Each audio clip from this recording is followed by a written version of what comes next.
to be able to join, because God is about to do some amazing things. So many of y'all, many people have sent me messages. Some people have put it about certain topics that they want to know about.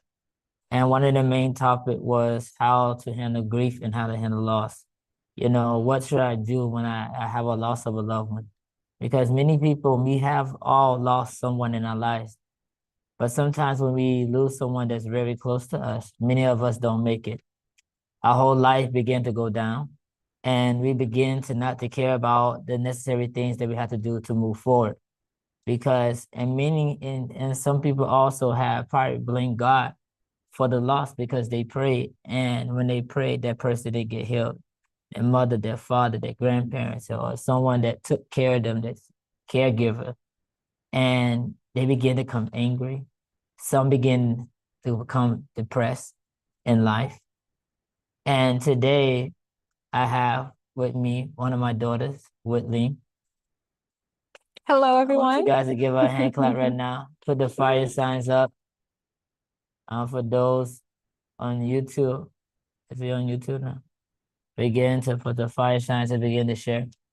Because what God is about to do, God is about to do something extraordinary. So this is actually one of our first workshop of the year. So you definitely want to give a clap about that. Our workshop of the year. And you guys going to begin to go to different ways of how to handle grief and how to handle loss. You know, sometimes we have a loved one that lost somebody, and sometimes we don't know what to do. We don't know what to say. We don't know how to console that person. And sometimes we try to console somebody, but we end up making the matters worse. So today we have a wonderful treat for each and every one of you. And you guys will be able to use this wherever you go, whether it's on your job, in your community, in your ministry, whatever you're doing in life, you're going to be able to begin to use these things. So right now, I'm going to go ahead and give it up for my daughter, Widline, and she's going to be going through you guys some things of how to handle grief and loss. Amen. Amen. Hello, everyone. Hello. First, I want to just thank Pastor for allowing me to have this opportunity. So I honor you, Papa. Thank you. Thank you to the DEC family and platform and Mama Jamie as well. I honor you guys. And thank you guys all for being here, sacrificing your Saturday. It's greatly appreciated. And I just hope that the information will be useful and helpful to you guys in providing you clarity and strategies to help yourself and others as they go through their journey. Amen, amen, amen. So it's up to you what you want to start off with and what you want to do. Okay, so first I'm going to ask a few questions just for us to get warmed up. So if you're able, I'm going to ask that you place your answers in the chat. And if we have time, we might be able to ask a couple of people to come off to share their answers. So the first question I have is,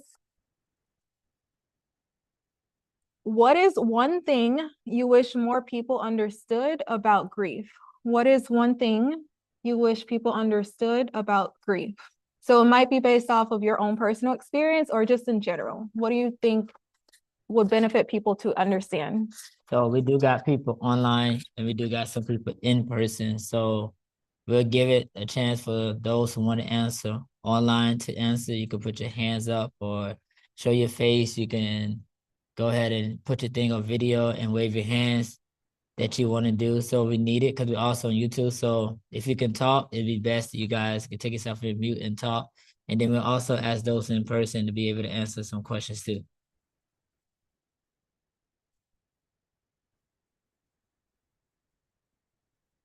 So anybody online that want to share something about the question that was asked? Now we'll move it forward to those who are in person. I can share. I think the process is very important. I know that everybody handles grief differently, but to be able to understand the process and that everybody's process, might not be the same. Some people might not always want to be reminded of, excuse me, guys, my bad. But yeah, some people might not always want to be reminded of that loss if it was somebody important to them. A lot of the times, if somebody loses someone, they get a lot of calls or "I'm sorry for your loss," and although it means well, it might trigger some things. It might not always be me. I would say the process. Thank you so much for sharing, Kimberly. What you said is very valid and it comes up a lot with people. We know that people have good intentions when they reach out to us and say some certain things, but because it's been heard and said by so many people before them, it kind of gets redundant. And it's like, I have to explain the situation over and over and have to like, have you even have like prepared answers for these questions, in fact. And it's like, they mean well, but everyone's different, as you said. Like it can be overwhelming when that happens as well. So I'm glad you brought that up. We have another response that says that it comes up in many forms. It comes up in many forms. So absolutely. Grief is very unique to each individual, and we'll get into that as well. Mr. Robinson, did you want to say something? Oh, that was accident. Okay. The next question is, have you ever felt unsure about what to say or do when someone shares their grief with you? If so, how did you handle it? So have you ever felt uncomfortable when somebody is opening up to you about their loss, and how did you handle it?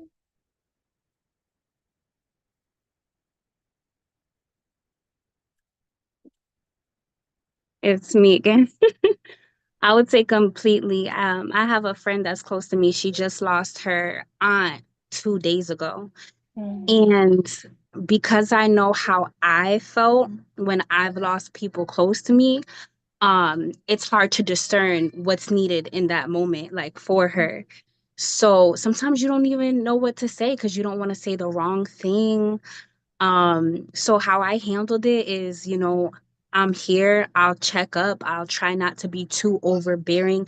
If you want to talk, I'll allow that person to talk. But I like pray for wisdom and discernment on like what to say and how to like handle it. But that's basically what I've been doing so far. Thank you. Thank you for sharing. I think that's very important. A lot of us, as you said, we do things based on our own response and what we think would, help us in that situation. So I hear how you considered what you've been through and how you would have wanted somebody to navigate for you. So definitely it will inform how you handle other people as well. I think ultimately, if you are considerate, respectful of their experience, then even if you do make mistakes, it will just be a learning opportunity at most.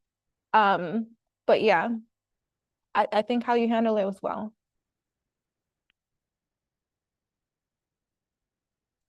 We have a response in the chat. It says, yes, as in I didn't know how to approach or what to say or how to handle it.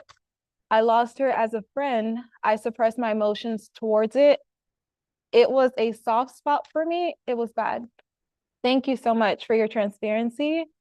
Yes, it can be very delicate given the topic. One of the things I recommend is asking the person, because everyone is different. So some people will be very open and want you to ask them how they're doing and want somebody to show that they care. And then other people, they just want to be left alone.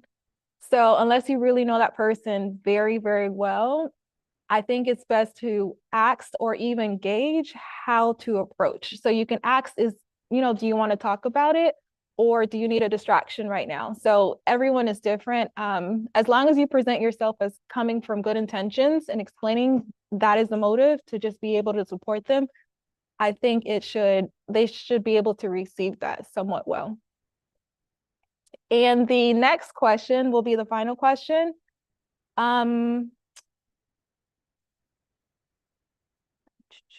What strategies or practices have been helpful to you when you or someone you know has experienced a loss? Again, what strategies or practices have been helpful to you when you or someone you know has experienced a loss?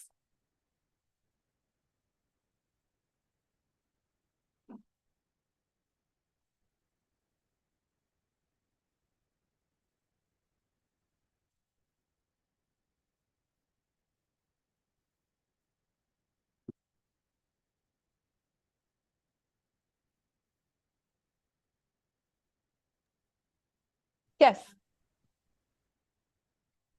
Absolutely. One of the strategies I know for me, typically some people, they don't know what they need. So a lot of people will ask, well, is there anything you need? Let me know. So I try to avoid asking questions like that because when they experience the loss, it's kind of like they don't know what they want. Mm-hmm. So what I would do is can I hear your voice, or, can I see you, or do something, because some people may not know, okay, you have to plan a funeral. Okay, I'm going to get the food, thinking in that way as if I suffered the loss and what I would need so that I can step in for the person, because people can't really think off the bat what they need. And sometimes I know I experience loss, and it's like someone's like, well, let me know if you need anything. And it's kind of like, well, Yeah. I don't know what I need. I never lost this person this close. So, Mm-hmm. So that's how some of the strategies I would do that I've done before. Thank you so much, Ms. Shayla. And we'll touch base on it within the presentation, but definitely there are different ways to offer support. There's practical strategies, like she said, offering to order food, offering to pick up the kids, or there's emotional support that we can offer people. So I think it's wonderful that you didn't leave it as a broad general statement that people typically say, if you need me, call me. People don't really, it's almost an empty invitation, or people just say it just to say it, and they've heard it so many times, but people don't really mean it. So you really have to step out of the box and go a step further to show I'm genuinely saying it, emphasizing it almost, or even initiating certain things so they know to take you serious and you stand out from other people that have been saying it. Does that make sense? Okay. So, and we have another response. Danica shares, acknowledge I see them. I am here for them, just an ear and shoulder to lean on. Absolutely. Absolutely. Thank you so much for sharing. Okay.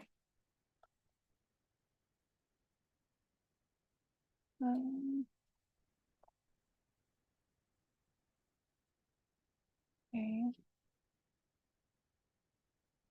So the name of the presentation is Understanding the Grief Process and Learning to be a Support.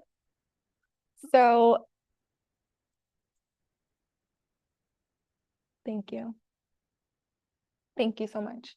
So I am a therapist. I mostly work with children and teens, but because I work with children and teens, I end up working with families as well. This is something that, so I've dealt with cases of grief. More recently, I've been dealing with it for some reason. I just, more cases are coming in related to grief. But it's important that people understand, we normalize having conversations like this, because death can be such an individualized experience because everyone is unique and they have their own process and how to deal with things. But if we keep having conversations like this, I think it'll better help equip us as a community to be able to lean on one another. So grief and loss. So just for the sake of definition and understanding, making sure we're starting on the same level. So grief is an emotional response to loss. Loss is not restricted to death of a person or an animal. It can include distance in a relationship, a divorce, a loss of a possession or service, loss of a lifestyle, a permanent life change, or loss of something significant. So when we think of loss or death, when we think of grief and loss, we typically think of death, right? But it can come in so many different ways. So, for example, if you were born in one country and you relocated, leaving everything behind, all your relationships, all your family, yes, you can still talk to them on the phone, but it's going to be very different. So your way of life has shifted and has changed permanently. So ultimately, that's what we consider as death. Any drastic life changes, it's a potential to grieve. Okay. The next one is bereavement and mourning. I included this because this comes up when we talk about this topic often. So bereavement is a deprivation. So being deprived of a loved one through a great absence. Did you have something? Oh yeah, can you go back? I was Yes. copying.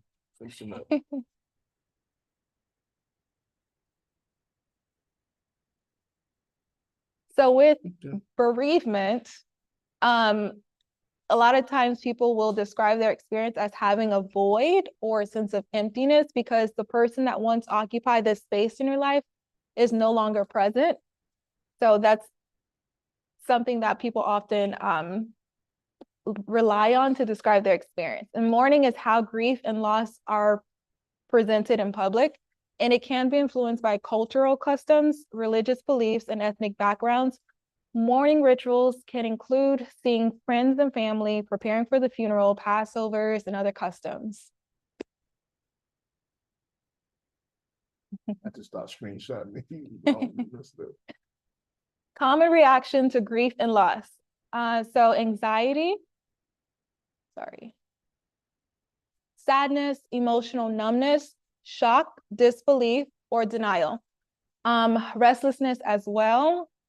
For restlessness, I will add, sometimes people will make themselves extra busy so that they don't have to sit in their silence. So they will like join every organization there is to join. They were like get really connected because they, once again, they feel that emptiness, so they're trying to fill it up. So they're really busy themselves, so they don't have to feel the reality of what's really going on. So if somebody is like really putting a whole lot on their plate, and you know they lost someone, you may want to check on them just to see if they're okay. Loss of appetite. The opposite can happen as well if somebody is, if they grieve or cope emotionally. People use food as an outlet because when we eat food, it's a happy, pleasurable experience typically. So they're trying to experience that again because they've been in sadness for quite some time. So they're going to the thing that they know makes them happy, and they start eating emotionally. And that can lead to health issues in the long term. So that's not a healthy way of coping as well. But people do turn to that, or the things that they once enjoyed eating, they no longer enjoy eating as well. Poor concentration and indecisiveness as well. Indecisiveness is shown a lot when it comes to making decisions, when it comes to like funeral arrangements and everything surrounding the death itself. So if you know somebody, it's usually sharp, but they're struggling in this area, they may need some additional support because it's weighing on them, or it's just too taxing at once. So you may want to step in yourself or tell someone else to step in that can be trusted with that responsibility, so they're not overwhelmed by making all these decisions. Common questions associated with grief include, why did this happen to me? How long will this grief last? Will I ever feel better? How can I cope with the pain? Is it normal to feel this way? What if I can't move on? How can I honor their memory? Should I seek professional help? Why do I feel so alone even after the funeral? What can others do to support me? I won't touch base on all these questions, but I did include it because one, people need to know that they're not alone in asking these questions. These are not strange questions to ask. It's okay if this is where you are. And the other reason is a lot of them don't provide direct answers either. For example, how long will grief last? In a mental health field, typically when there is a disorder that is given to someone, it's because whatever is happening is abnormal from the rest of the population, the majority of the population, right? But with grief, it's more so to each their own because there's just too many factors and variables to consider. For example, cultures influence grief and what they consider as appropriate and normal. Different religious beliefs, backgrounds, different families. So because instead of choosing like who's right, they'll just say everyone grieves differently. So they're not going to touch it. They're not going to say it should take this amount of time or that amount of time. However, there is something called prolonged grief disorder. And this is when after it's been a year since the person has passed away, for an adult, it's been a year, and basically they are not in a place to accept that the person is really gone. So they have yet to accept it. The intensity of their emotional pain is just as sharp as it was when it first was revealed. They haven't made progress in their healing. They're pretty much stagnant. They are on autopilot. They are going through the motions where they're not really living. They fantasize about the deceased person nearly every single day. And it's just not a way of life. So they have made no progress really in their healing. And it's been a year. So that is a disorder that exists. That's the closest thing that would offer like a time frame. Typically, most people are able to recover from a death or a loss, right? I would say about 10% of the population tends to get stuck, but most people do move on. In children, it's the same, but 6 months. Okay, so if it's been 6 months and they're asking for this person every single day, they're fantasizing about it, psychologically, emotionally, they're stuck. And I would say at that point, they would need professional intervention. Okay. I want to see if I want to touch base. Yes.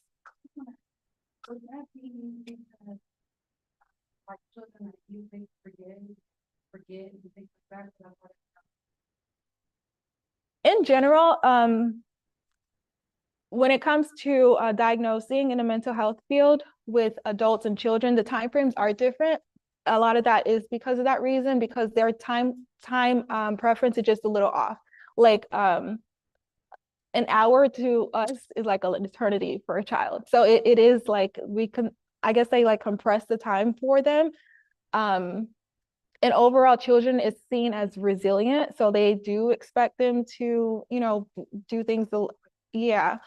But overall, yeah, they're just, we don't compare them in the same way. We have different maturity level, different understanding as well. So they do take a lot of those factors into consideration. Yeah, great question. When do you go? Okay, I'll go to the next slide.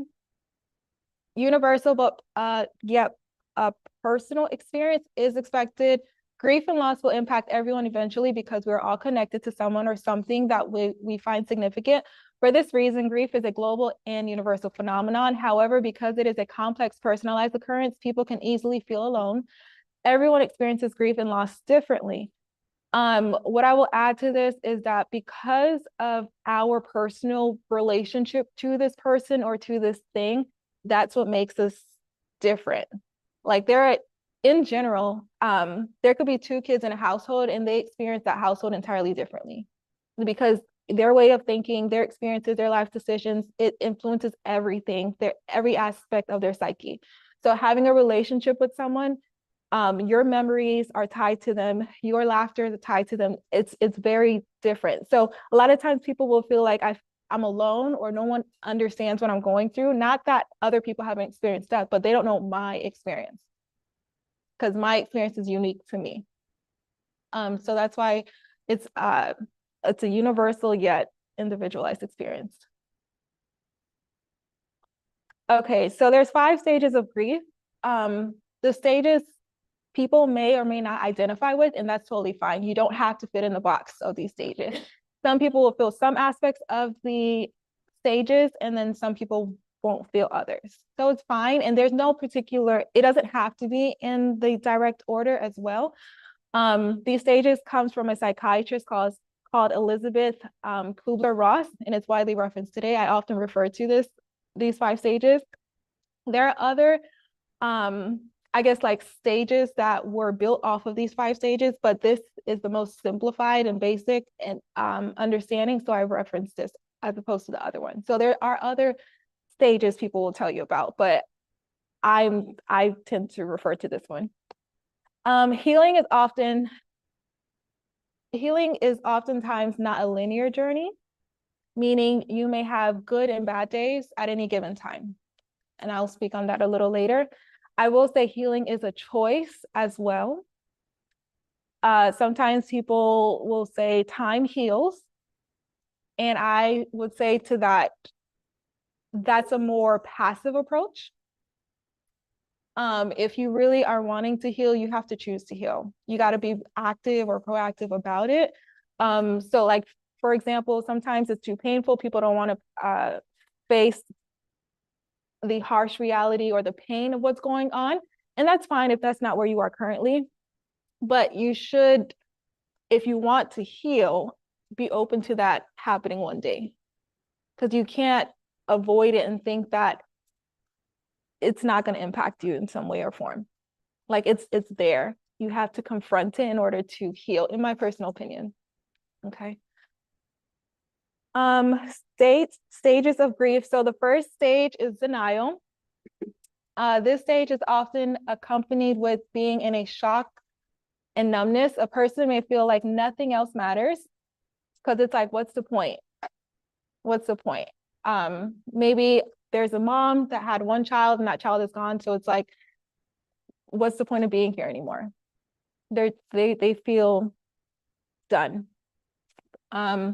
Denial has often said by others that this is a way to pace ourselves in the healing process, and it limits our minds to as much as we can handle it. So sometimes when people are in denial, I would say allow them to be. It's only because their capacity in that moment is not ready to take it all at once. So eventually it will hit them. You may not cry at the funeral, you may not cry a month later, but eventually it's going to catch up to you. So they're going to experience that. So if for some reason it's not clicking immediately, it's their body trying to preserve them. Like unconsciously, they're trying to protect themselves, and it would be too much for it to come out at once, if that makes sense. So it's like a grace ingrained within us. I would say if it's like way into the future, like I said, prolonged grief disorder, that's a year time. Of course, that would be like, it should have hit by then. So that would be up for concern. But other than that, allow them to do things at their own pace.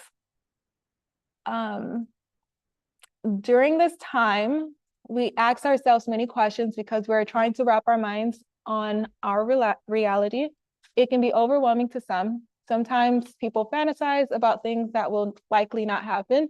So of course, the nature of denial, you're thinking that any moment now, they're going to come through that door.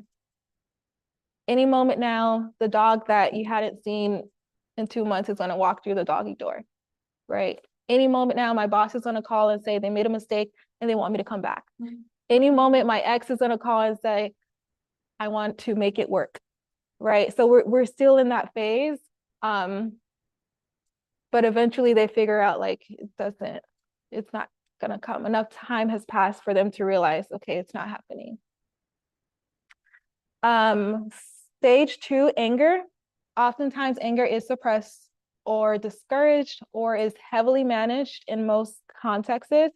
However, in the context of grief, anger is recommended to be confronted and voiced. Being honest with yourself sets the foundation for the path towards healing. On the surface, anger can be misplaced as a person desperately seeks to process their pain and their own ability. So, it's important to be honest with yourself and acknowledge exactly what you're experiencing. So if you are angry, that needs to be said. Because even if you don't say it, it's going to manifest regardless. It's going to come out in some shape or form. You're going to snap on the wrong person that doesn't deserve it. You're going to have an overreaction to something that is perceivably small to others. So it's best that you acknowledge that you're angry. If you're angry with yourself, if you're angry with another person, if you're angry with the situation itself, if you're angry with God, these things need to be voiced because it just doesn't go away, and you're in that place for a reason, and you just have to acknowledge it. So in order to heal, you can't deny how you feel, or you can't lie about where you are. Okay. And it's okay to be angry. It's okay to be angry. Oh, turn to rage. Yes, that's what we don't want. Hope smash. We don't want you to go to prison. Like, we don't want you to do something that's gonna land you in jail. So it's better to be on top of it and manage it versus allowing it to take over on itself. Okay. The next stage is bargaining, which is negotiating. So if you save them, Lord, I will go to church every single week, right? What if I did this? Can you da-da-da-da-da? Or I promise I will stop doing XYZ if they live, right? So this restores a sense of control in a desperate situation because the elements are out of their control. Like, for example, if somebody's in the hospital. People feel like they have no sense of control, and the doctors are, you know, taking the lead or whatever, because they're the professionals. This is where they take back their control, or at least they try to take back their control. Feelings of guilt is common in this stage, even misplaced guilt, or blame, misplaced blame as well. Honestly, people are trying to bring stability to a very unstable time in their life. Okay. Yes.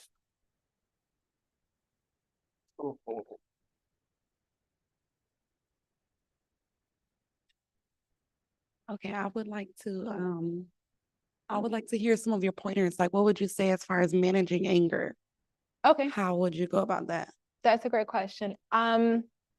There is like in the presentation, I will talk about coping a little more.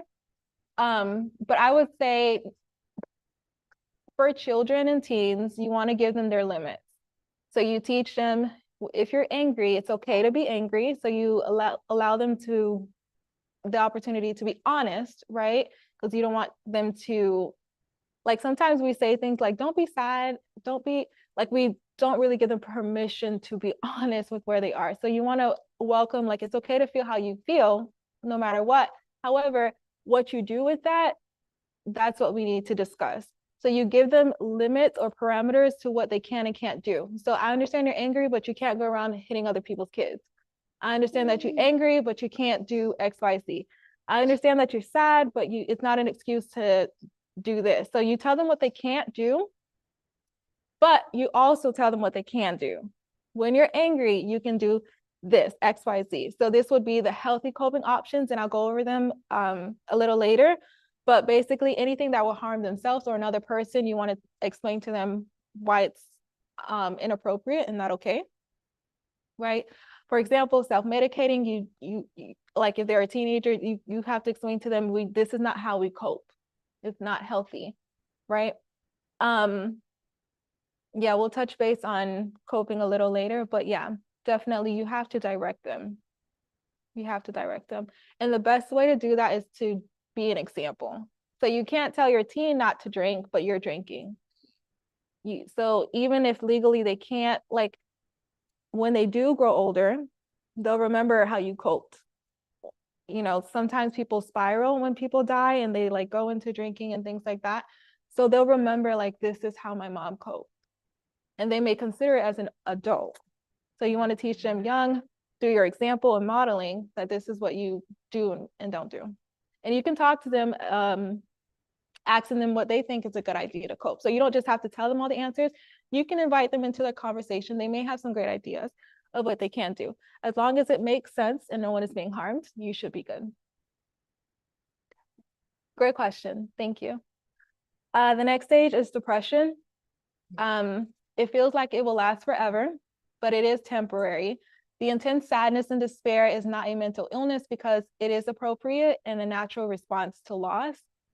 People's behaviors may change, like reduced appetite or diminished motivation and being distracted. So basically the things that they once had pleasure in, they may not be up to doing it. They don't want to barely get out of bed. They don't want to do things. They're just in a slum for a little bit. It's a normal response. I would say check in on people. What you don't want is for it to turn into depression, like actual depression, and even suicidal ideations as well. Because sometimes when people die, the idea of death is just present in your mind. And you start to think, what if I wasn't here? And that's normal to happen. But we don't want people to go in that route. And we can't just allow that for them to start talking and coming into agreement with that. If that makes sense. And then the last stage is acceptance. Accepting the loss and transitioning into learning to adapt to a new reality.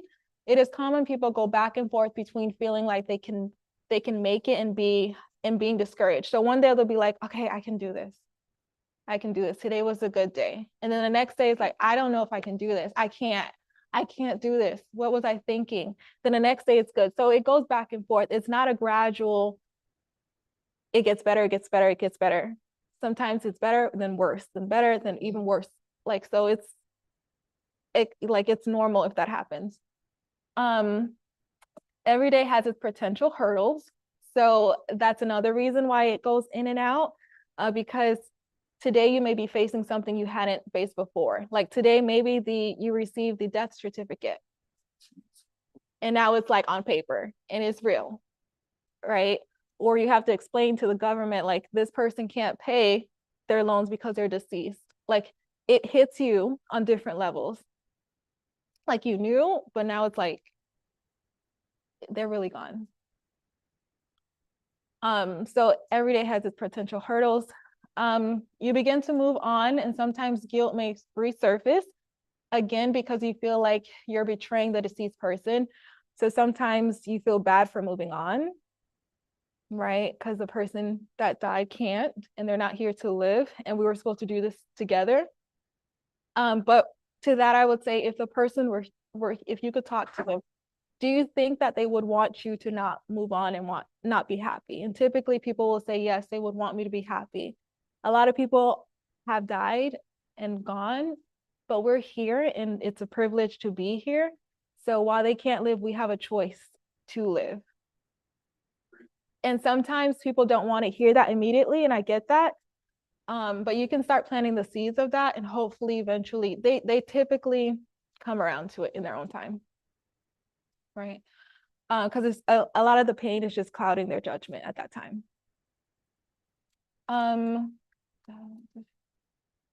Overall, this is not the mark of someone being fully healed, but instead they are slowly giving themselves permission to live again. So stage 5 is not like, okay, I'm healed.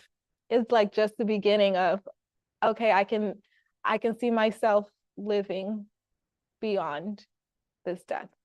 I think I'll make it. So you hear hopefulness.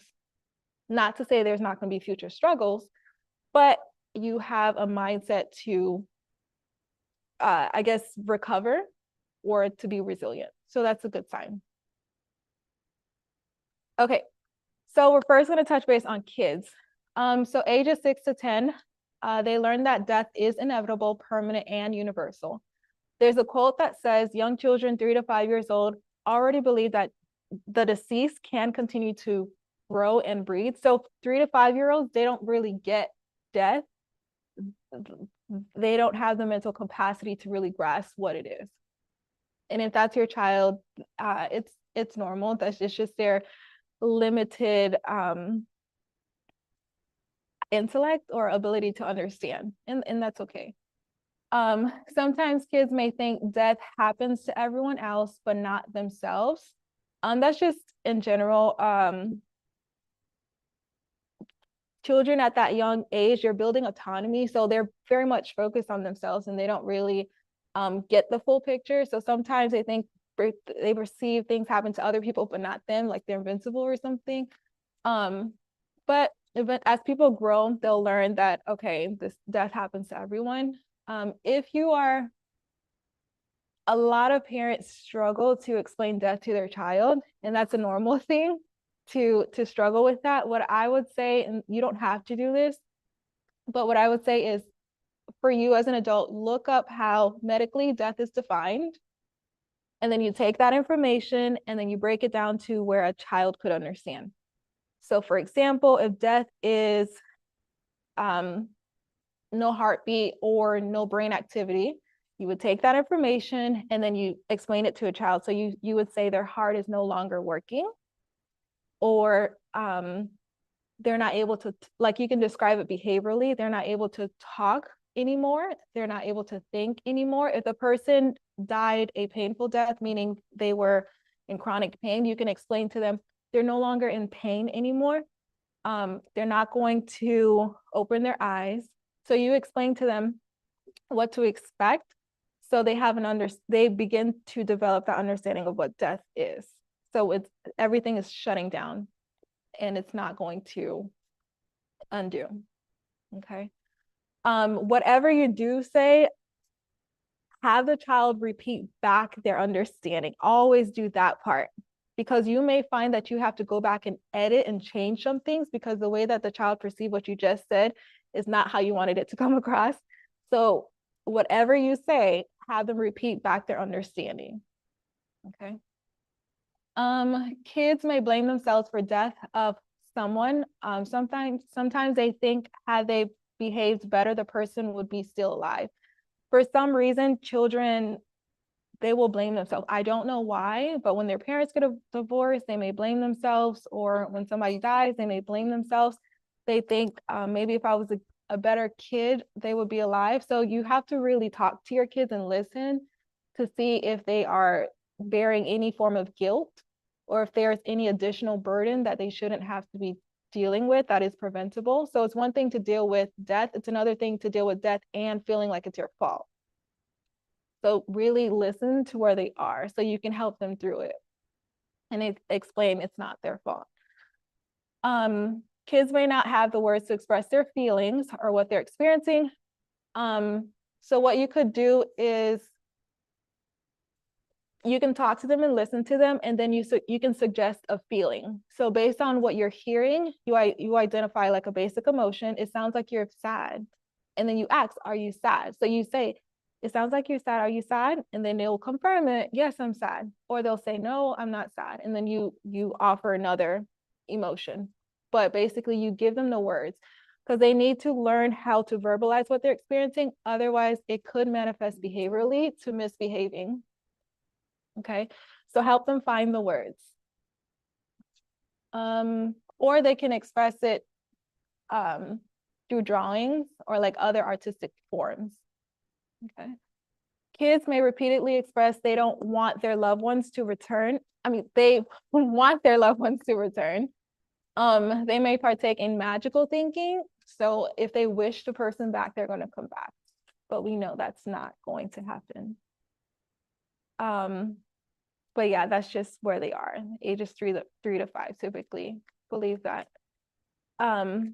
Potential reactions could be aggression, somatic complaints, which is the child may say their stomach hurts. So it's like pain in their body. So the child may say their stomach hurts or they have a headache. And that's just Somatoform disorder. okay. That's just their body dealing with it. Maybe they're not able to say it verbally how they're feeling, so it's manifesting physically in their bodies.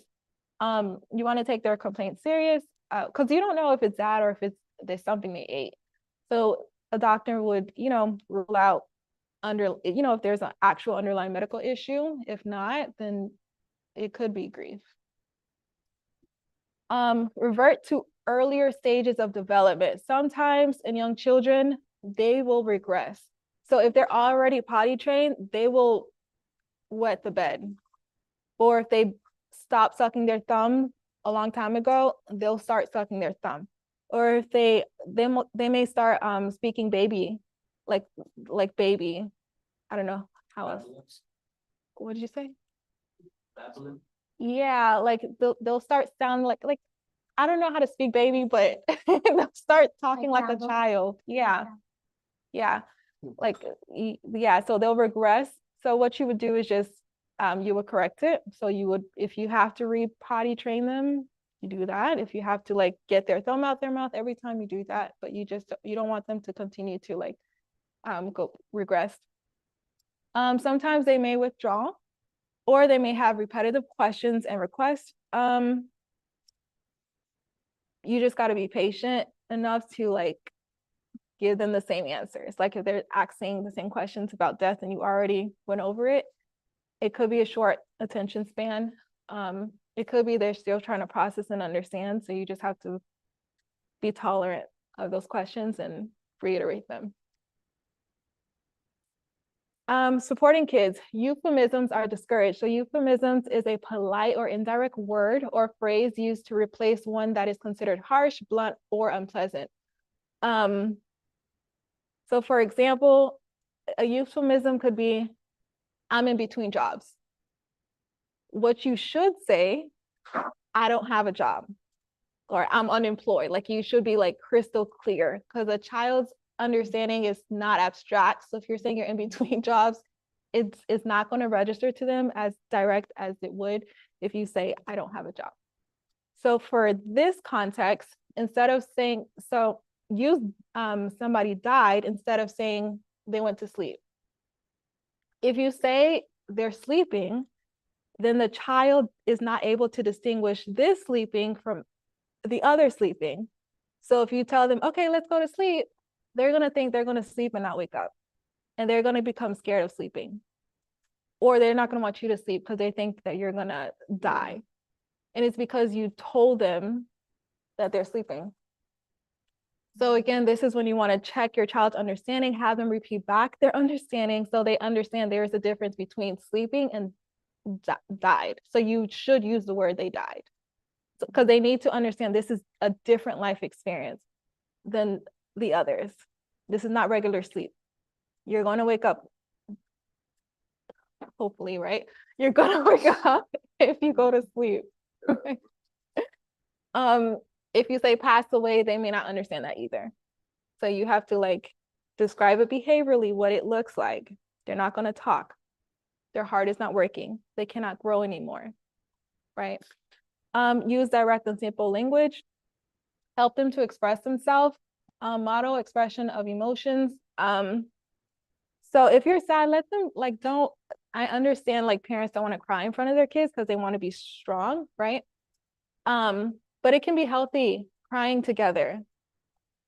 It could be healthy, like them like knowing that you get sad too. So one, they don't feel alone.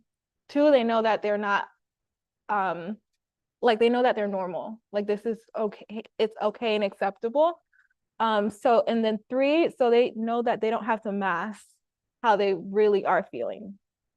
Because if they don't, because they learn to grieve from you. So you have to be that example to them.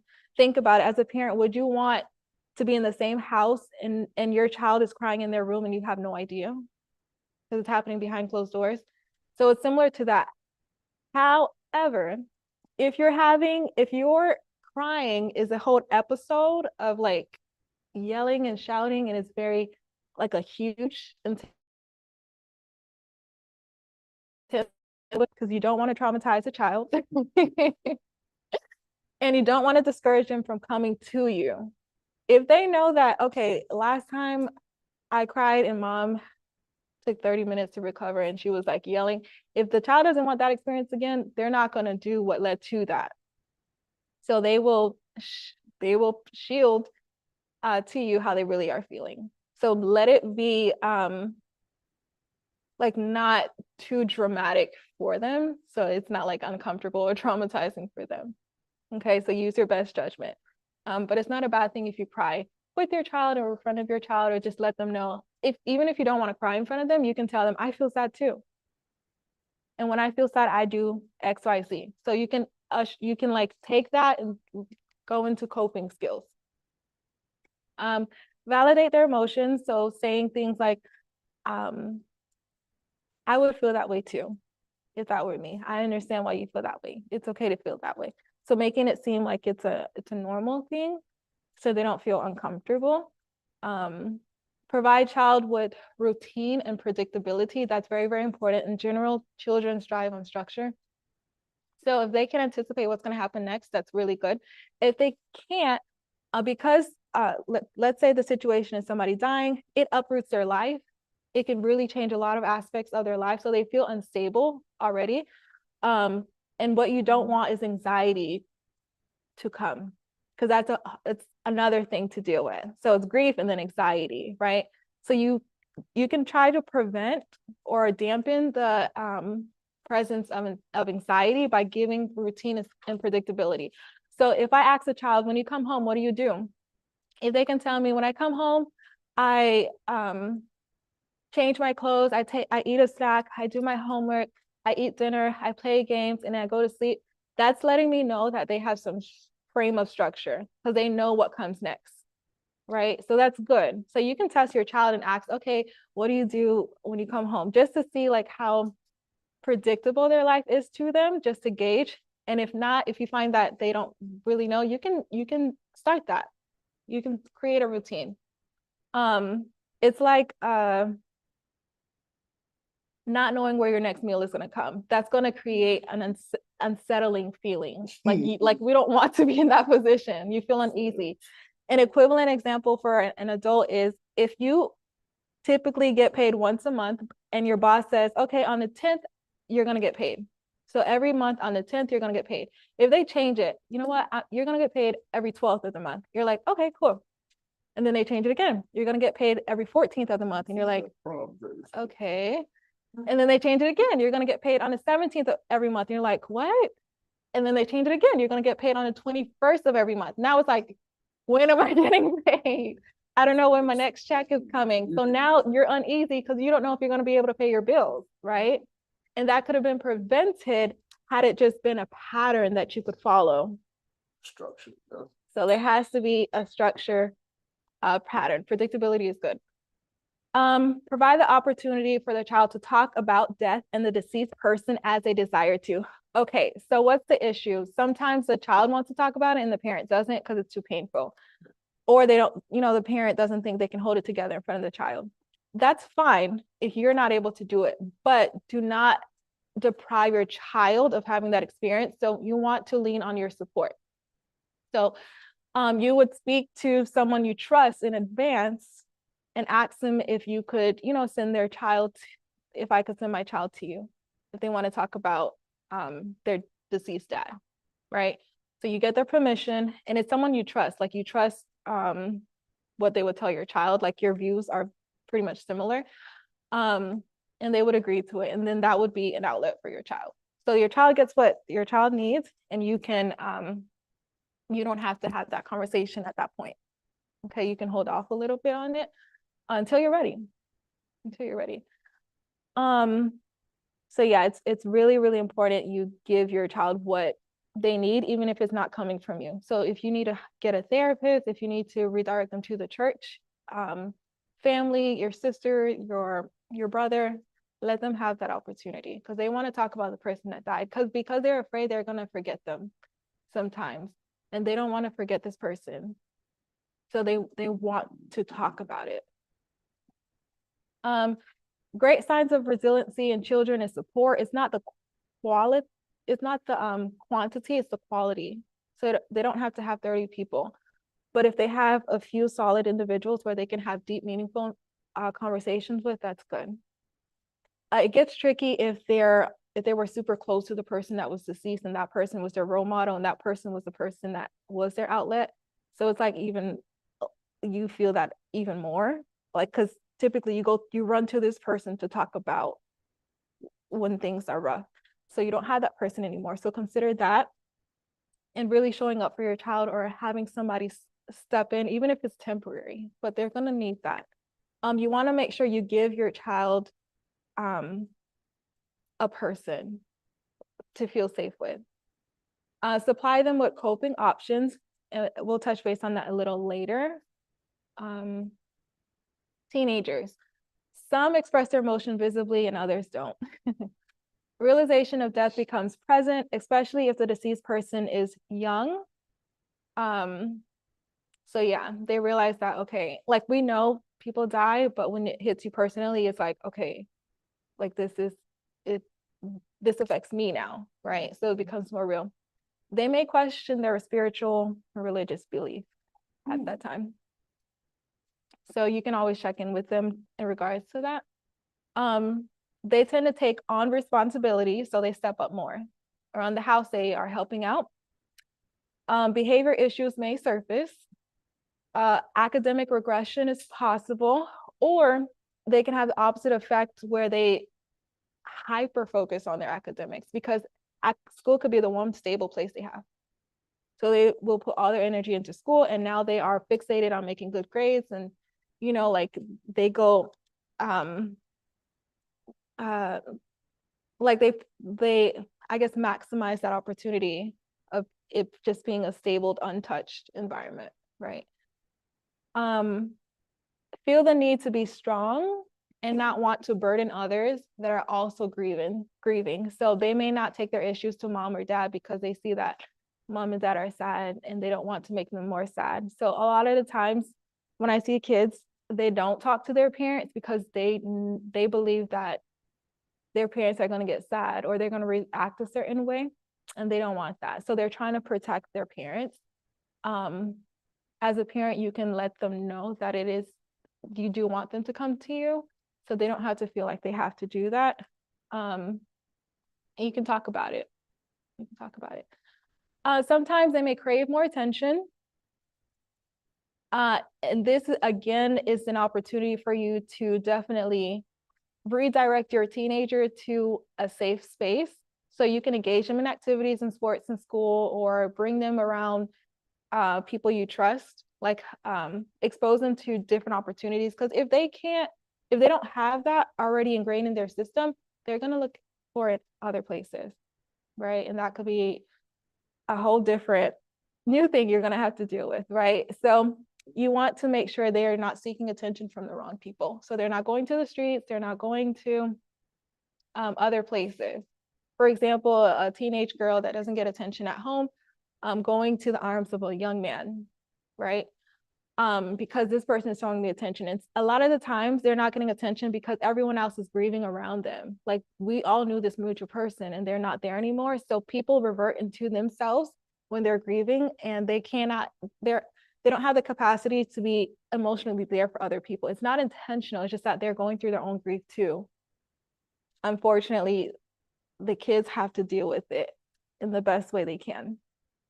So a way to avoid that is you want to make sure you pair your child up with their own outlet.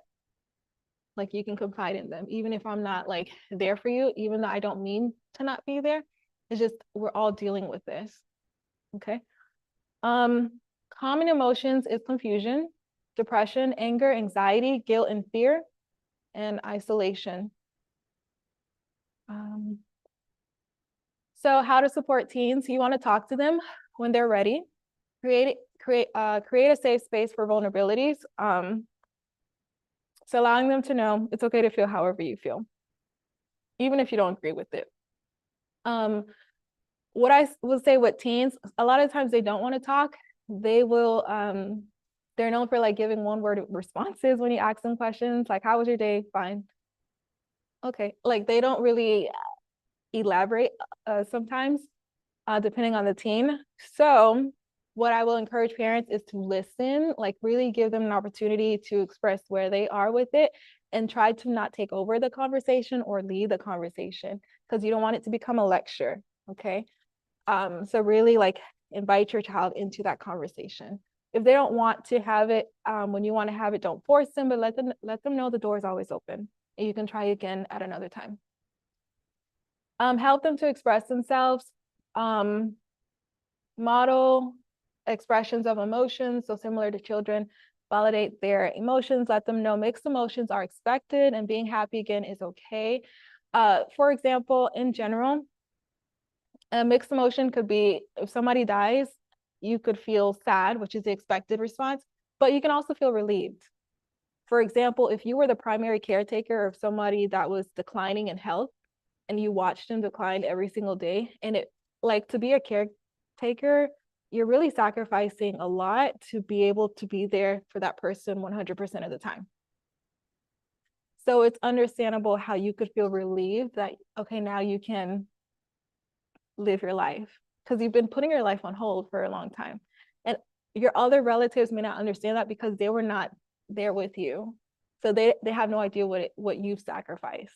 Like, you couldn't travel, you couldn't do this, you couldn't do that because you couldn't get a caretaker to replace you. Like, mixed emotions is okay. Not everyone is going to understand that, because it's like, you're supposed to be sad. How dare you be relieved? But it's, again, you don't know their path. Like, you weren't in their shoes, you weren't there with them. You don't know how painful it was to watch your loved one decline every single day. So you really don't know. So we have no place to judge. Again, routine and predictability is key. In the same way as children. Provide healthy coping options and model healthy coping. I'll go into that later. Discuss commemorating the person that died. So you wanna invite the kids and the teenagers into that, like coming up with ideas of how we could memorialize this person or honor this person's name, what we can do. Don't, I guess, disqualify them from those kind of conversations. So give them a chance to participate if they like to. Be honest, right? If you're sad, be willing to share that you get sad too. You know, if you're struggling, again, you can share that with them. Use discretion, use your wisdom to know what to say and what not to say. Discuss responsibilities and roles. So a lot of the times, teenagers will step up when somebody dies, and they begin to take on roles and responsibilities that's not theirs, and it could become easily burdensome for them. So what you want to make sure you have is a conversation on responsibilities and expectations. Like, for example, you don't have to use this one, but you can let them know your job is to get good grades. I want you to focus on your grades, your schoolwork. I will handle the bills. I will handle everything else. Every household doesn't, so like sometimes kids will get a job, like the man of the house, right? Because the father passes away. Now the 16, 17-year-old son he's now the man of the house. And so he feels the need to get a job. Now he has jobs, maybe he had to quit his sport or other thing that he was interested in. And it's a real sacrifice. If you can't afford for him not to work, because I understand like the situation has changed financially too, right? So mom, maybe she has a job or maybe she doesn't have a job.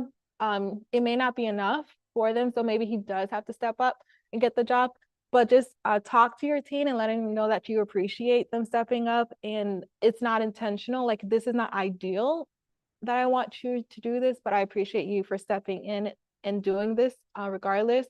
And like just being honest, like checking in with them. How are you doing with it? Is it too much for you? Hopefully it could be, ideally, it would be a temporary situation because you don't want to deny them from being a kid too. Because once you're an adult, you're an adult, right? So this is a year that they're supposed to be a child and not have to transition into being a parent. That happens too, financially, especially. And in general, it's not ideal, but if it comes to that, just support them and make sure you're checking in with them. Don't take it for granted. Don't, because they will pressure themselves. And sometimes a child will recognize, okay, things are so bad, like this job at this store is not enough, so now I'm going to go into drugs or robbing a bank or like doing like major crimes. So you want to check in with them, letting them know like, okay, like we can't go down this route.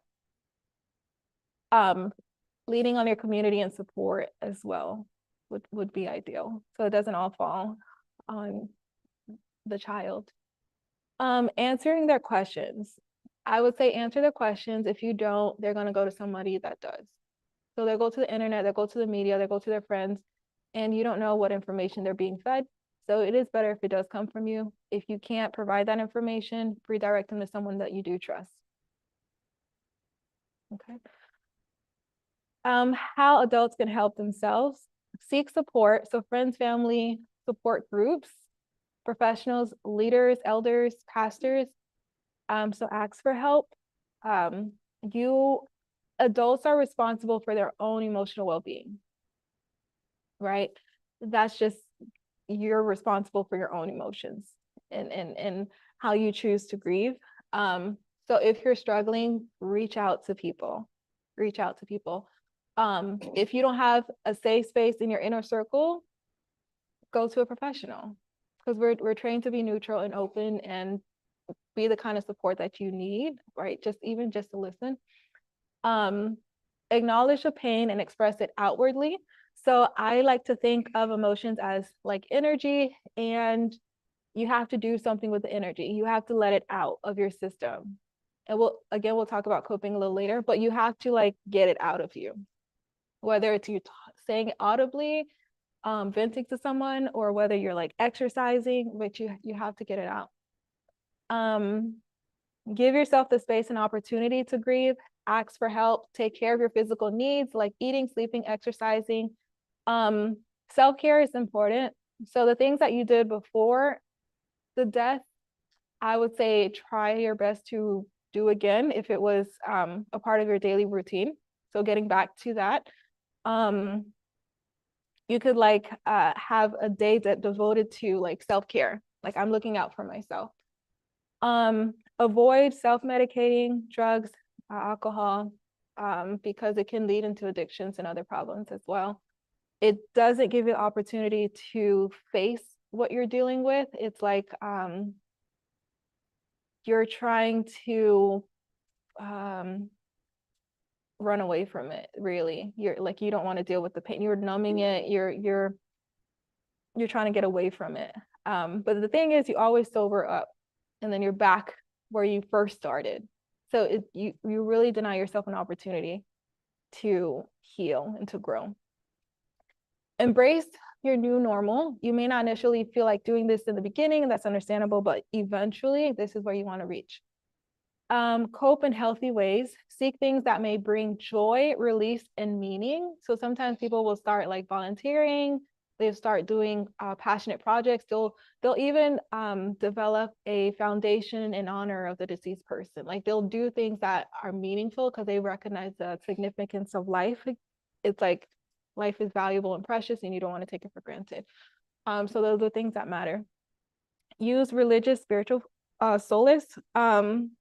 So like your church community, for me, going to the people that you trust and that can help guide you. So talking to your pastor and your church leaders. Have a plan for expected triggers. Okay, so for example, holidays, like the first major holidays without this loved one, you want to have a plan. You want to have a plan. For example, you can decide to visit your family that's in another state for this holiday because you don't want to be alone. Or even if you do stay home, you can prearrange, like tell your sibling to call you just to check in on you to make sure like you're okay. So you want to plan the expected triggers. There are triggers that's going to be unexpected, but at least the expected ones, you can figure out how you're going to deal with that. Have a plan of recovery, I would say.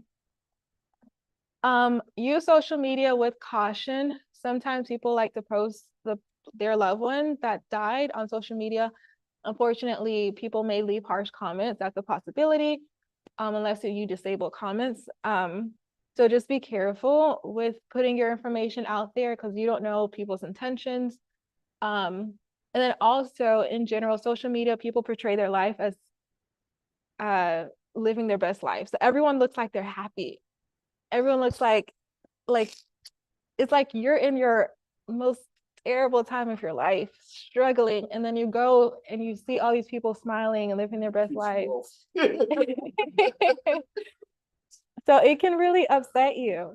So just be careful how you choose to use social media, knowing yourself. Another thing, in addition to adults, ask how you can help. So you can offer practical help, such as running errands for them, picking up food, because you know they have to eat.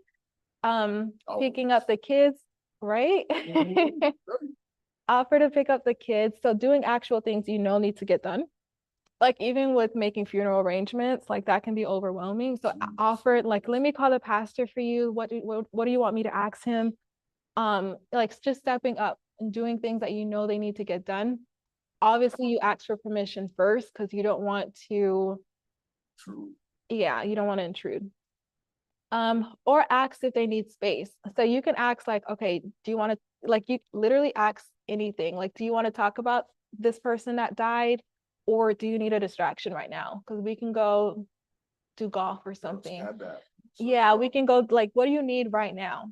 Because it changes from day to day. So do you want to talk about it? Do you want me to do something around the house? Like, you want to gauge where they're at. Okay, the next one is check in on people, let them know you care for them. Being present, even if you really have nothing you want to talk about, just going over there is huge. So for you to check in on them. Overall, be non-judgmental, validate their emotions. Okay, so the non-judgmental part is really significant because you want to be a safe space for this individual. Sometimes people choose you as an outlet. They may not directly say that, but if you recognize they are opening up to me, then they chose you. You were chosen. So if they're doing that, be a safe place. So don't judge them. You may not understand why they choose to do what they do, but give them the benefit of the doubt that they have a valid reason. You may not agree with what they're doing. For example, they may tell you, I don't want to go to the funeral. It's too painful. I don't want to go. And in your mind, you're thinking, if they don't go, they're going to regret it. Like I would want them to be there. I think they should go. You can voice that if you'd like. Only if they choose you though, right? Yeah, like you can, like if they ask you, you can voice it. Or if you're just being a friend and you want to voice, because they share that with you, right? So you know. So you can voice your opinion, but don't impose your opinion. Don't force your opinion on them. So that's where people can mess up sometimes. They will force their agenda, what they think is in the best interest of the person. So if the person suspects, if I call you, you're just going to try to change my mind, or you're going to spend the whole time convincing me I'm making a mistake, or you're going to spend the whole time telling me what to do, then they're not going to call you. That alone will discourage them from calling you. Or if they feel like you're going to judge them the entire time. So you want to be mindful of how you impact people. So even if you don't agree with them, if you choose to say it, you can, but once you said it doesn't need to be reiterated again and again. You can let them know, I respect your decision, because you want to make sure it's a pleasant experience. If it's not a pleasant experience, they probably will not confide in you. Therefore, they're going to go to someone else, or they're going to deal with it alone. We don't want people to deal with it alone. Meet the person where they are, allow them to move at their own pace. You can gently nudge them in the right direction, right? So you can speak hope and like nudge them in the right direction. But if they're not there yet, understand that that's where they are today. It doesn't define tomorrow, right? So tomorrow could be totally different. So you can try again in another day, but you can always just plant seeds of hope, like it's going to get better. Yeah, but allow people respectfully to be where they are, because that's their individualized journey, and they have to go through it, and it's not something that you fix. So just be there for them. Discuss professional options if you believe it's needed. If you suspect they're suicidal because they're saying things like, I don't want to be here anymore, you can discuss that with them. You can ask directly, are you suicidal? Do not be afraid to ask that if you have reason to believe they might be. They could lie to you, but ultimately we can't determine whether or not they're telling the truth. So we have to take them at face value. So if they say no, then okay. If you let them know if it ever changes, please reach out to me, or we can discuss professional options. Okay. I got one question for you. Yes. I know this all from a professional standpoint. How do you incorporate your faith into all of this? Great question. Great question. I'm sorry, did they hear me? I'm sorry. The question was, I know this from a professional standpoint, Yeah. and it's great. But how do you incorporate your faith into all of this? Where do we come in, bringing our faith in God and hope and whatnot into everything we've discussed? That's a great question. So if I'm in front of a client, I would ask them about their spiritual beliefs, right? So I would always welcome that conversation, because I want to know, what do you think happens when people die? Like, I'll ask them to see, like, what is their belief system? Let's not even take it there. Okay. Yeah. Let's not even with in that setting. Let's just say, how would you deal with your sister or brother? I would put in your face, like, how would you deal with it? Yeah, put you on the spot.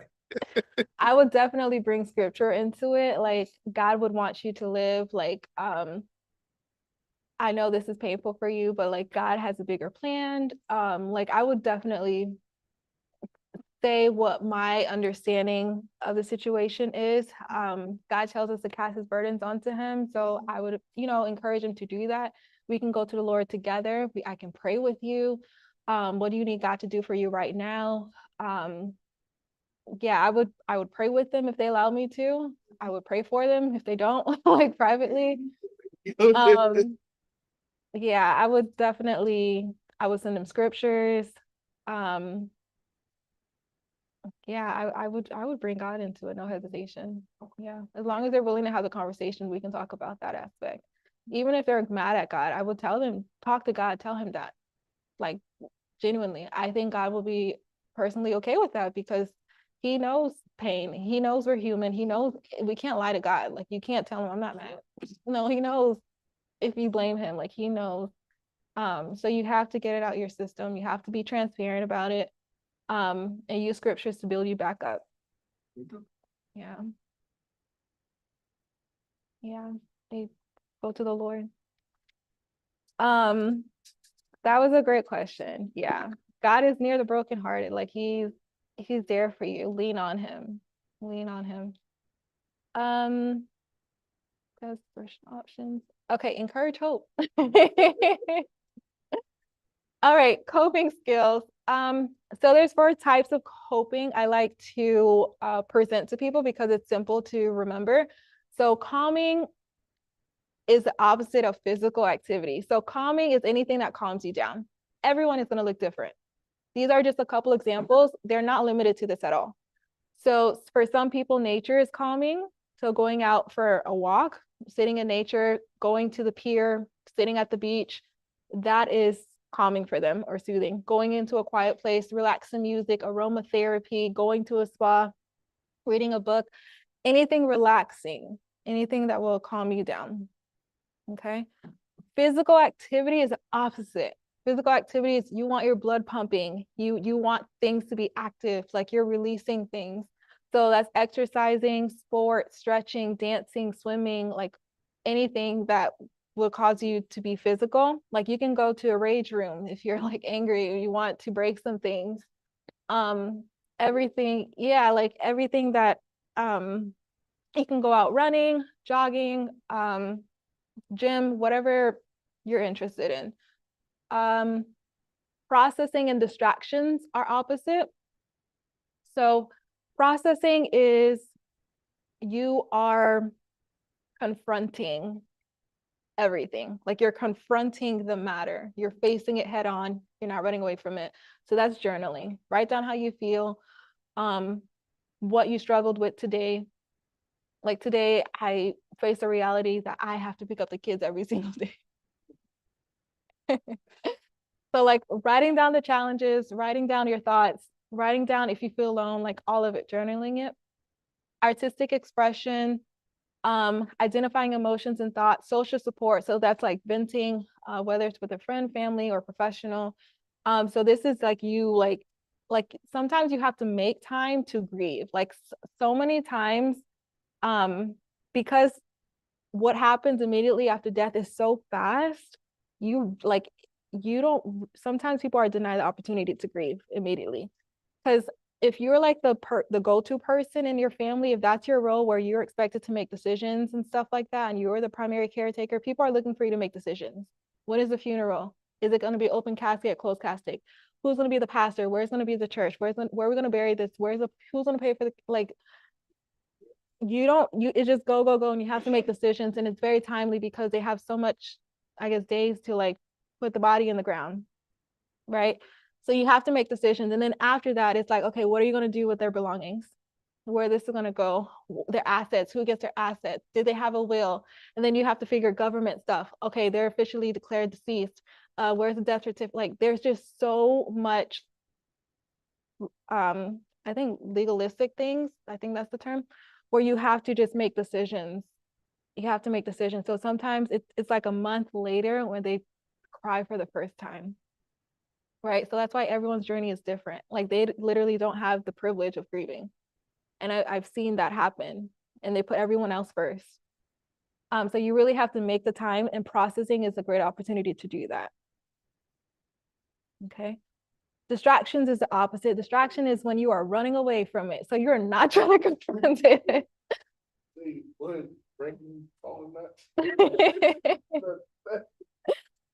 So with distractions, it's a good thing. It's a good thing. It's not, I'm not saying it in a bad way. You want to have breaks. You want to have breaks. So entertainment, cleaning, working, hobbies, interests. So it's good to give yourself a break so you're not just in a negative space 24/7. So like go back to work. Sometimes people need to go back to work sometimes. But yeah, distractions give us a break. It gives us a break, a relief, like, okay, there's more to life than me just dwelling and moping in the house all day long. Invite people out of the house. Let's go to the park. Shoot some hoops. So yeah, distractions in general, I would recommend it. However, there is a caveat. If there is an issue, and this is beyond death, this is just coping in general. If there's an issue that is persistent or reoccurring, and you've only tried distractions, then I would say you may want to consider processing.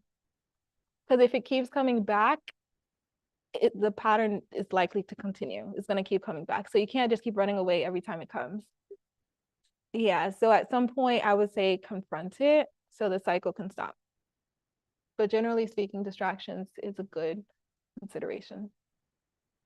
And then this is what you want to talk to your children and kids about. Like, you can ask them, what calms you down? What helps you to feel calm? Is it your blankie? Is it your nightlight? Soft music? What is a good distraction for you? I think watching this movie helps, like, you know, their favorite movie, Inside Out or whatever. Processing. Do you want to draw when you feel sad about daddy? Like you give them ideas in these categories and you help them to develop it, right? They can have like a whole calm down corner where they flood it with things that helps them feel calm. Like they have their favorite book, their favorite toy, their favorite blankie in that corner. They have bubbles in that corner. So anytime they feel sad, they know they can run to this place and it's supposed to help me. Whatever coping you give your child, you want to make sure they're able to do it in your absence as well. So like when I'm not here, what could you do to help yourself? And they should be able to tell you, well, I can do this when I'm sad, or I can do this when I'm angry. Okay.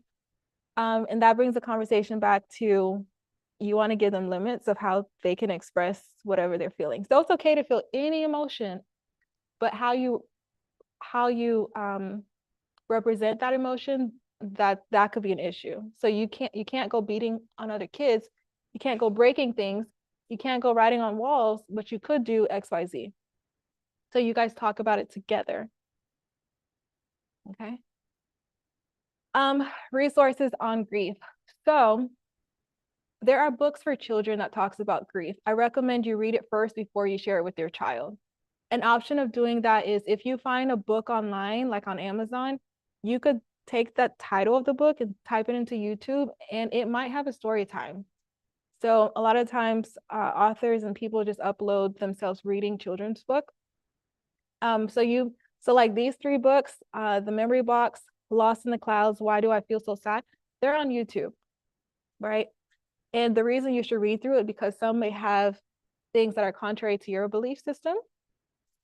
Oh gosh, that dog. I didn't know they were okay. Yeah, so you want to see it beforehand. Okay.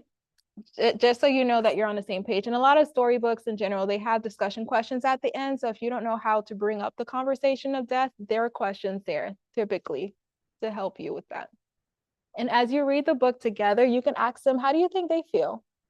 And as you hear them talk about the character, it may shed light to how they're feeling. So they are not ready to talk about how the death is impacting them. You can flip it and just ask them, okay, how do you think Jonah is feeling when his dad dies? So you flip it, like you make it about the character, but it does give insight to how they grasp things as well and what it means to them. There's something called bright spots, and they're like cards, and these are examples of the cards. So the person who died enjoyed 5 words that describes the person who died. I will always remember blank. So basically, they're discussion starters surrounding bereavement. And then you guys as a family can pull out a card and you guys go around and sharing and answering the questions on the card. So that's an opportunity if you're like stuck on, okay, how do I talk about it? There are resources out there. So you just pick a card and you talk about it. I've used this in sessions and it's been helpful. Another thing is there is a grief camp for kids. It's called Camp Aaron. And there's an upcoming, like I know there's an upcoming camp in Davie for children, I think 6 or 7 up to like 17 years old, where it's a day or a weekend getaway, like overnight kind of stay. And every child there is there because someone in their life died. And they have activities centered on grief. So they do regular camp things too, but they will put a spin on it. And the children have a chance to process and talk about the person in their lives. They have a chance to learn coping skills as well and just have support. And this is good if your child feels alone, like no one understands them. Like a child going to school, like everyone, like they can say like father-daughter dances. Like everyone's dad is there, but my dad can't be here because he died. Like they feel that. They feel that initial absence. Everyone else's parents showed up. My parents are gone. My mother overdosed. Like people, like kids have these real life stories and issues and they feel so alone. So this camp is a great opportunity for kids to come together to find support in other kids. They had similar situations. And there's also something called Tomorrow's Rainbows, where they help the family, not just kids. So from 3 years old, no cap, like there's no end age, but they provide resources to the family. It's therapy for the kids, but they use something called equine therapy, where they use like miniature horses. So they invite animals into it. And sometimes kids do better with animals. I think that's in Coral Springs, I want to say. It's South Florida. But yeah, that's an opportunity. Sometimes kids are just better with animals, and they say horses can read emotions or pick up on what we're experiencing. So that's an opportunity. So I would just say look for resources locally. Chances are there's going to be something there. Avoid doing the following. So not bringing up the death or discussing the person that died, but also do not force the conversation. So you don't want to avoid not talking about it. Like the whole family knows this person died. We all feel it when everyone is too afraid to talk about it. So we don't want to do that. Normalize talking about it. You want to talk about it. Talk about it as a family if you have the chance to. Like, yeah, because we can't walk on eggshells and pretend like it didn't happen or go on like regular as business. Being honest, cry together. Overall, what I would say is normalize having conversations with your family in general. Normalize talking to your kids about sensitive topics, different topics in general, so that when things like this happen, it's not that new, or it's not that uncomfortable, because like this is what we do, right? Let this be no different. So that's the ideal thing to do. If that's not you right now, you can just start talking. Family night. It doesn't have to go on for hours either. Like you can have like segments, like for 30 minutes, we're going to talk about this, and then we're going to have fun afterwards. So that's a good point I forgot to bring up earlier. Like if you talk to your child about death or your teen about death, I would encourage you not to leave it on a negative note. It's not like, oh, we're crying. Good night, everyone. Like try to bring some at the end, let it be positive. Like, okay, I had a good cry. Who wants ice cream? Like, let's go watch this movie. Are you guys up for a movie? Like, what do you want to do? So you don't want to just leave it on a downer. Like, it also teaches the child that you can recover from negative things. Like, it doesn't have to destroy you or take hold of your day or define you. You can recover. So you want to actually practice that in real life with them. Like, okay, we talked about it for a little bit, but now we're going to do something. We're transitioning to something more mellow, more, calming. And a conversation is ongoing. It shouldn't just be, we talked about this once and we never bring it up again as well. So invite them. Anytime you want to talk about it, we're here for you, right? or redirect them to people that you trust, like I said earlier. Don't force a conversation if they're not ready. They're not ready. But let them know that you're there for them when they are. Don't try to fix it, because it's not something to fix. You can't reverse it. Somebody dies, they die. It's a part of life. Just support them through it. Be available there. Do not compare your experience of grief or pain. Sometimes if your intention is to show up for somebody else, to be an emotional safe space, don't make it about you. Like, you can bring up your experience briefly if you think it'll help, but the role shouldn't be reversed where now you're crying and they're trying to console you, right? So you want to be mindful of that, and not compare your experience. Well, when I died, not when I died, when this person died, I did this XYZ. Again, you don't want to put expectations on their experience or make them do it how you did it, because everyone is different. Do not make it about yourself if your intentions are to be there for them. Do not assume anything. Ask. Don't readily give advice. So unsolicited advice, do not do that. Ask first if it's okay, and then let them know. So is it okay if I share with you what I think on this, or is it okay if I chime in, and they'll let you know. Do not minimize their pain. This happens, oh gosh. So you know how we say death is like, ideally what we think of grief and loss, but it's not always that way. Sometimes people don't see animals and humans in the same level. So like, it's like, oh, it's just a cat, get over it. But their cat could have been really significant to them, right? Or it's like, oh, you just get another job. Oh my gosh, people get fired all the time. Like, move on. So their pain is different. Even social media, like, yeah. So like social media going away, and people are like, there were like suicide calls. Yeah. So you really don't know their relationship to that significant thing. But like, I personally know people, like, it really helped them through rough times. So they have a relationship that you can identify with, but it's there. So honor what their issue is and don't belittle it. Do not tell them not to be sad or not to cry. So don't cry, it's okay. No, cry. Like, it's because your body wants to do that. Your body naturally releases things, like even biologically.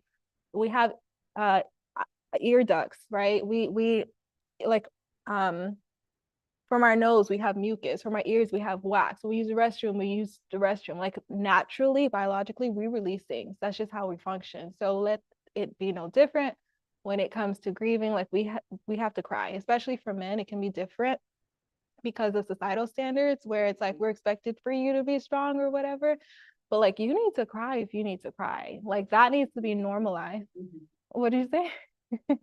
Like, so yeah, it's not a sign of weakness. It's a sign of human. You're a human. Yeah, you don't have to be strong. If you need to cry, you need to cry, because that's a part of your healing. And at the end of the day, you'll be in a better position because you did what you needed to do for yourself. Don't tell them how they should feel or how they should be. You should be happy now that you are such and no. Let them be. Let them be. Yeah. So you can plant seeds of hopefulness. I understand you feel this way today, but tomorrow it could be something different. So letting them know, like, it's not the end all be all. Like, you're believing in hope for them. And sometimes they are not going to see it because it's clouded through their pain. But as you being their friend and support, they just might trust you. All right. And that is all. All right.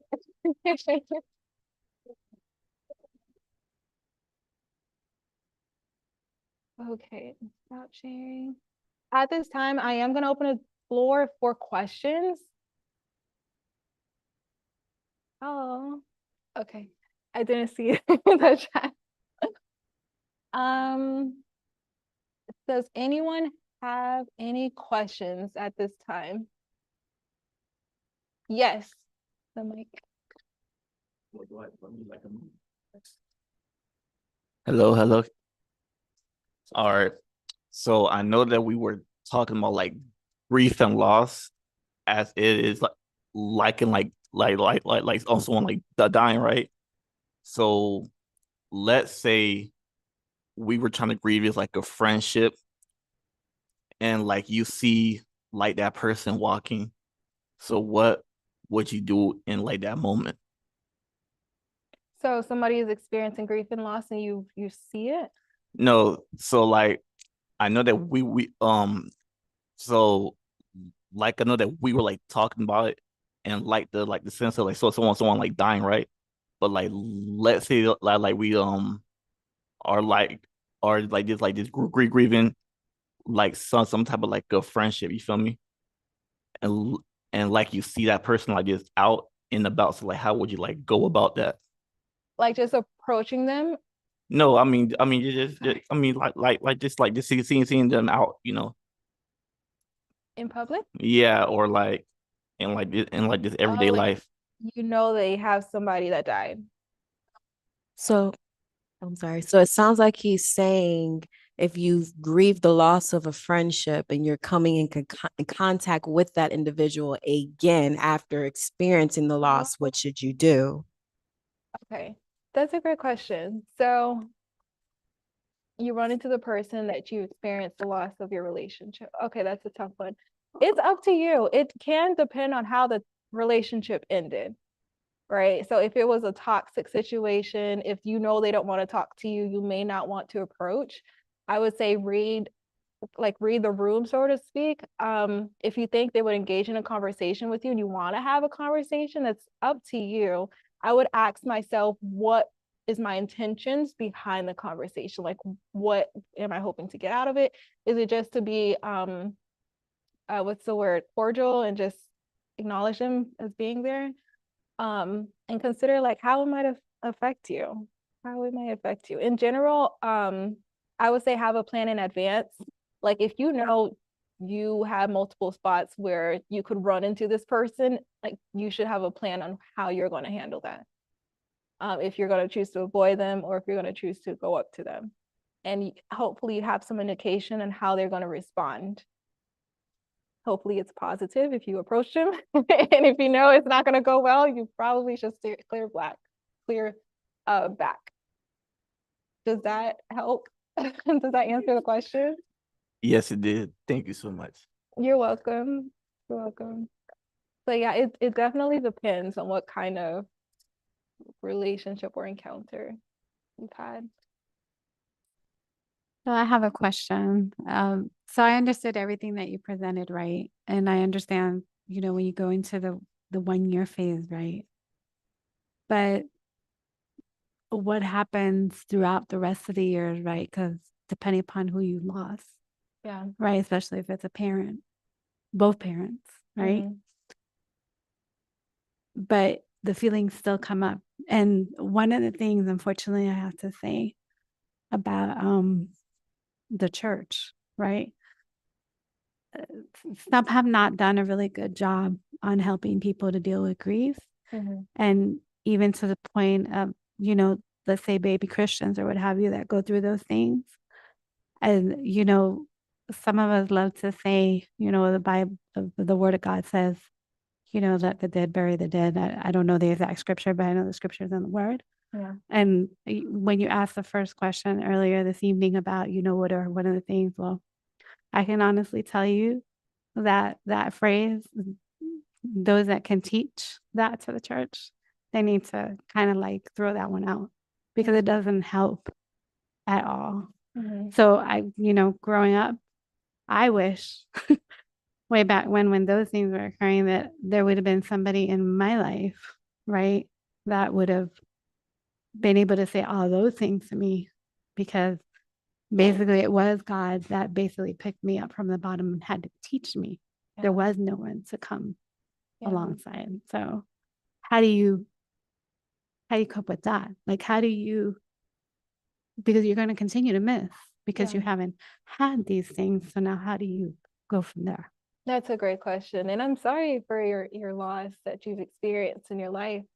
What I would say is choosing to heal first, like making the decision that I want to heal from this, and then talking about it openly or like expressing it honestly, the impact the death has had on you, identifying your feelings and emotions about it. And then you can also in your journey find ways to memorialize or acknowledge the person that died in a meaningful way. So it's like every time you do it, it's like a part of you is healing, right? To the people that may come off as insensitive to the experience, and they just say things to say things sometimes. We're human, we mess up too. Like they may not understand how that impacts you. Like they're not in your shoes, so they're not going to know. So sometimes we do mess up, but ultimately we have to chop it up to like they're not where I am. Like they don't get it. They don't understand. And only if they were in your shoe, perhaps they might, but that's maybe they didn't. Like, I would say mental health is more prevalent now than before. Like in general, it's more like people are receiving it now than before. So like a lot of our conversations is going to sound different from generation to generation to generation. And I would say try to not hold that against them. It's what's the word? Ignorant sometimes. Like people don't understand. Like they don't know it because it's not their path, and everyone is just different.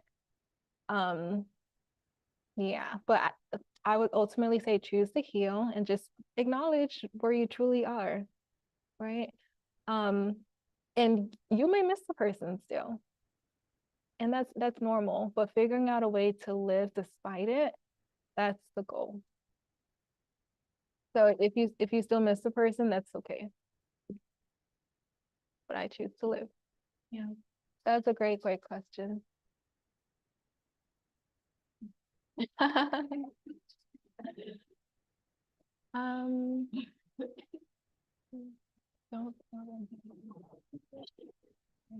just checking for questions.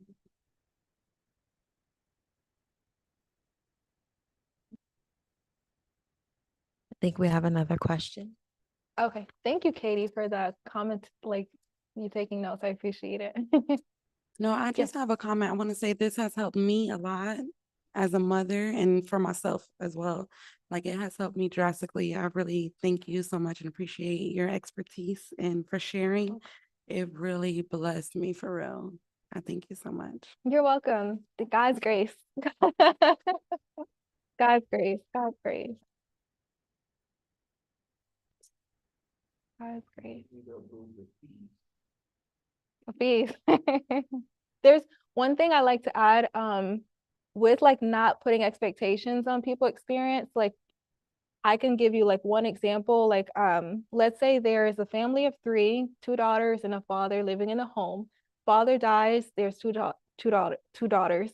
One wants to get rid of the father's items because it's a constant reminder of his absence. Like this is his shirt, this is his shoes. Like I'm constantly being reminded that he's not here, so that's painful for her. So she wants the clothes to be removed and all his possessions out of the house and placed into storage. Whereas the other daughter, this is the last thing she has of her father. So she does not want to give it away. It would break her heart because it would mean that he's really gone. This is the last I have of him. So something as simple as that, like people, 2 very different routes. When I tell you, you don't know that everyone is different in their processing, trust that they have valid reasons why they can't let the things go, or trust that they have valid reasons why these things have to go. So easily anger comes out and surface because of these different, I guess, personalities of grieving. So it's like rah rah rah. Like people get angry at each other because it's just we need different things at that time in our lives. That's just one example of like how people are just different. So just let them be. You may not understand it, but trust me, likely have a valid reason. All right, thank you guys so much. You've been a fantastic audience. I really appreciate your sacrifice on this Saturday. Thank you so much for DEC, Papa Roosevelt, for an opportunity.